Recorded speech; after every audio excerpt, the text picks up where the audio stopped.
বন্ধুরা কেমন আছেন সবাই? আমরা ভালো আছি, আশা করছি আপনারাও ভালো আছেন। রন্ধনে শাশুড়ি বৌমার বন্ধন পরিবারে আপনাদের আরও একবার স্বাগত জানাই। আজকে চলে এসেছি একটা দুর্দান্ত ভাজার শীতকালীন সবজি ভাজার রেসিপি নিয়ে।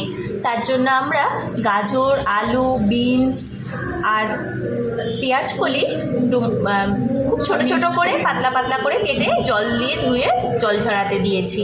আর এদিকে কড়া বসিয়ে দিয়ে সামান্য একটু সর্ষে তেল আর সাদা তেল মিশিয়ে গরম করে নিয়েছি। এবার তেলটা ভালো করে গরম হয়ে গেছে, ওর মধ্যে আমনি দিয়ে দিচ্ছে শুকনো লঙ্কা আর দিয়ে দেবে একটু কালো জিরে ফোড়ন। কালো জিরে আর শুকনো লঙ্কাটা দেওয়ার পরে দিয়ে দিচ্ছে একটু চেরা পেঁয়াজ। যেহেতু এতে পেঁয়াজ কলি থাকবে, বেশি পেঁয়াজ দেওয়ার দরকার নেই, মোটামুটি একটা মিডিয়াম সাইজ পেঁয়াজ এতে দিয়ে দেবেন।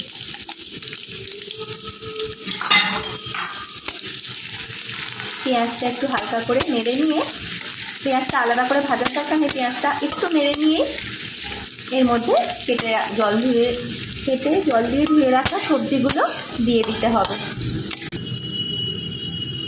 এবার ওই কেটে রাখা সবজিটা দিয়ে দেওয়া হলো।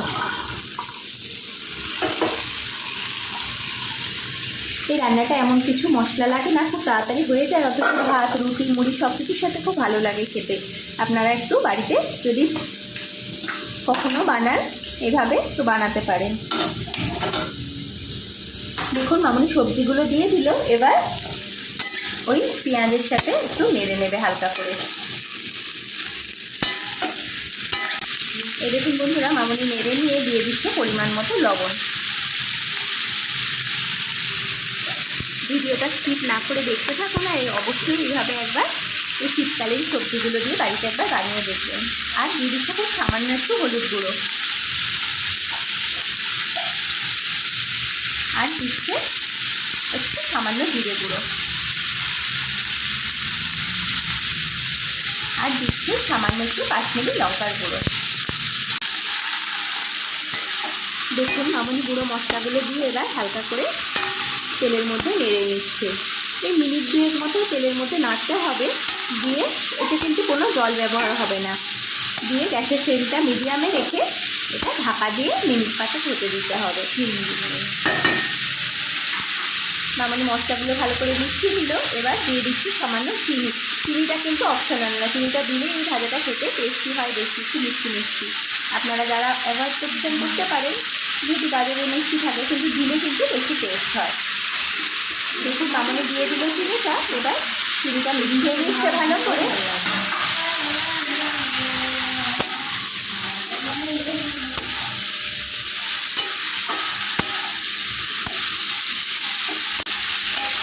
এই দেখুন বন্ধুরা, মামনি ভালোভাবে মশলাটা মিশিয়ে নিল চিনি সব কিছু সবজিগুলোর সাথে। এবার মিনিট 5 জন্য ঢাকা দিচ্ছে। আপনারা কিন্তু ভিডিওটা স্কিপ না করে দেখতে থাকুন, ভাজাটা খুব সুন্দর হয়। এই দেখুন বন্ধুরা, 5 মিনিট পরে আমরা ঢাকাটা খুলে নিয়েছি।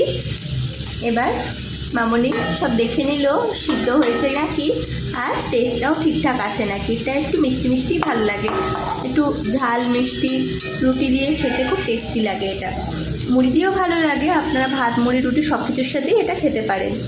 এইভাবে অবশ্যই একবার বাড়িতে বানিয়ে দেখবেন, আর কেমন লাগলো কমেন্ট করে জানাবেন। যদি ভালো লেগে থাকে আমাদের চ্যানেলটি লাইক, সাবস্ক্রাইব এবং শেয়ার করে দেবেন। আর ফেসবুকেও আমাদের পেজটি অবশ্যই ফলো করে নেবেন। ভিডিওটি এতক্ষণ ধরে দেখার জন্য অসংখ্য ধন্যবাদ আর অনেক ভালোবাসা। আজ তাহলে আসি, আবার দেখা হবে অন্য কোনো দিন অন্য কোনো নতুন রেসিপি নিয়ে। আমাদের রান্নাটা হয়ে গেছে, আমরা এবার এটা পরিবেশন করে দেবো।